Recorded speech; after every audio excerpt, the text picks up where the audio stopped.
Hello everyone, this is Wayne Rivers at Performance Construction Advisors, where we build better contractors. This week I want to talk about the CEO addiction to busyness. But first, before we go there, we sponsored the best webinar I think we've ever had in early September this year, and it's available on our website.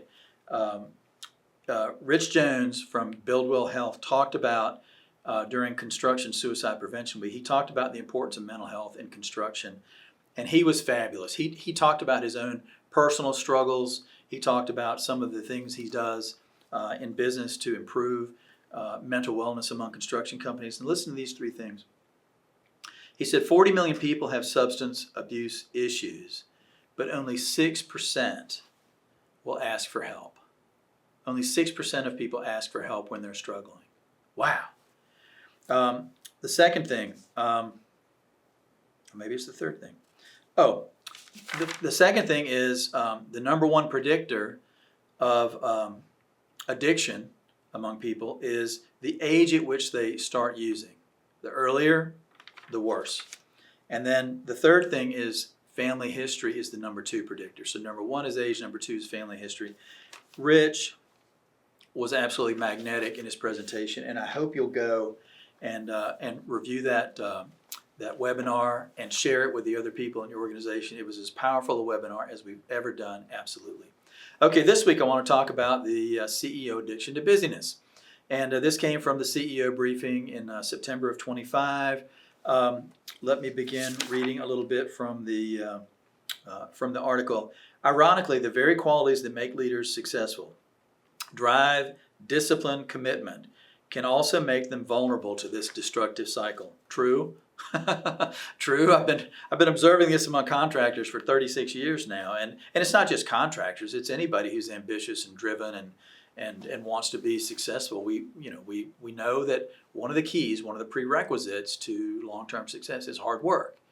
Sometimes the hard work takes on a life of its own. Second thing, leaders are stretched thin, overwhelmed by responsibilities, and yet unable to escape the cycle. There are solutions. Some are effectively drowning. The American Psychological Association lists stress as the leading cause of executive burnout. The Mayo Clinic ties chronic stress to cardiovascular disease and anxiety disorders. Deloitte found that 81% of C-suite leaders have experienced burnout. A staggering 96% report a decline in mental health, and then 70% of executives are actively contemplating resignation. Wow. Is that true among our construction audience? I don't know. I hope not. I hope it's not that epidemic, but those are scary numbers. Those are scary numbers. Now, what about this is important to you? Well, come on. I mean, to be able to function at a high level, you've got to have balance in your life. And this addiction to busyness is a barrier to having that balance. The root of the problem. Contractors are overwhelmed, overworked. The problem is self-inflicted, I'm afraid. We go through fire drills all the time because of conflicting priorities, and we're working on this job and suddenly we have to pivot to that job over there. And probably the worst thing about this addiction to busyness is that we as leaders are being poor role models to the people with whom we work. Right? So if those young, ambitious people see you as the senior leaders working 80 hours a week and zipping from one thing to another and in a madcap fashion, they're going to say, that's what I need to do to eventually be the senior leader here. And you wouldn't want that for your children. You wouldn't want that for your potential successors either. And I know you want to model better behavior for all those folks. The dichotomy is this. Busyness, Busyness, is like a drug. It feels like proof of our value. I know sometimes, not so much today, but back in the day, that I felt like a white knight on a white horse with my lance riding to the rescue when I was able to be super busy, and it just seemed like it almost gave me the illusion of heroism. And busyness is heroism is a whole separate thing. We can talk about that later. Busyness is not heroism. Organizations tend to reward overwork. So one of the fallacies in the way senior leaders judge other people in the organization is by their busyness, and that we conflate that busyness, that 80-hour-a-week person, with their commitment. It could be that they're just poorly organized. It could be that they're inefficient. It could be they're doing things that they really shouldn't be doing in the execution of their job. There could be a lot of reasons for those 80 hours a week. Is somebody really productive for every hour of the 80? No. Maybe a few, but no, they're not. So rewarding that overwork is a bad thing. The fear of falling behind, golly, that's epidemic in construction because it's easy to do. Schedules are so ambitious. And the fear of missing out is the thing too. So as senior leaders in particular, you want to be all over the organization. You want to have your finger in every pie in the organization because you have a fear of missing out on some piece of knowledge. I remember we were going through a succession with a father and son team, gosh, ages ago, probably a quarter century ago now. And we said, okay, well, now what, to be able to, retire, Dad, what do you really want? He kept saying, I just want to know what's going on. Well, okay, define that. What does that mean? Do you want financials? Do you want job cost reports?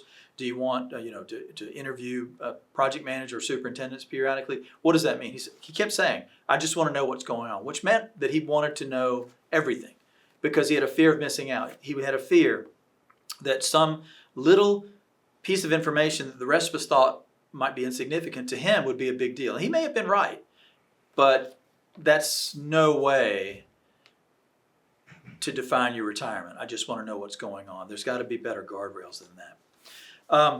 Busyness triggers endorphins and dopamine.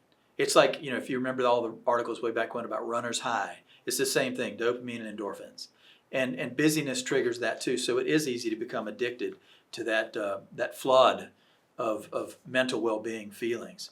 And then busyness gives us the illusion of productivity. Again, are all 80 hours a week productive? No, please. That's not going to happen. All right.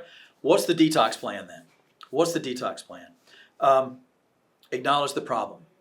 I've recommended this before. Very, very, very few of our members have taken us up on it. We can give you a link to a time log. And it's so easy. It's so simple. You just tuck this in your back pocket and you notate every 15 minutes, how you spend every 15 minutes from the time you get up on the work week Monday until you finish up the work week on Friday or Saturday. Notate every 15 minutes. You will be flabbergasted at how much of your time is wasted, that you waste, but also how much of your time is wasted by other people. We don't guard our time the way we should as senior leaders. So we can give you a download for this time log and you should use it. Ask questions of yourself and your other people. Are you spending more time on high-value work that produces the greatest return on time, energy, and money? Are you feeling more engaged and less overwhelmed? This is a way to gauge progress and to engender your people asking these questions of themselves. The root causes.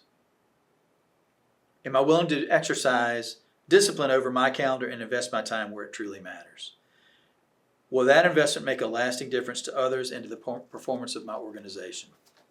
So, first two, acknowledge the problem. Second, identify root causes. Third, redefine productivity and performance. So there should be KPIs for your company, right? You have KPIs and they may be profitability or adherence to schedule, or they may be something else. Why can't you have KPIs at the individual level too for exactly how you're going to measure progress? It should be a part of people's job descriptions. How are you going to measure their progress? How are you going to evaluate whether they're productive employees or less productive employees? So they should already be there. Use them. The fourth thing, track that progress and make adjustments as you go on. Fifth, this is really important. This gets back to modeling effective behavior. Embed a sustainable culture of smart work. People always say, don't work harder, work smarter. And I agree with that 1,000%. The hard truth, making change is a choice. It really is. So if you're going to break out of this cycle of addiction to busyness, it's got to be a choice that you make, and then you have to put a detox plan in place and execute. I'd like to hear from you. W. Rivers at performanceconstruction.com. Let me hear from you. This is Wayne Rivers at PCA, where we build better contractors.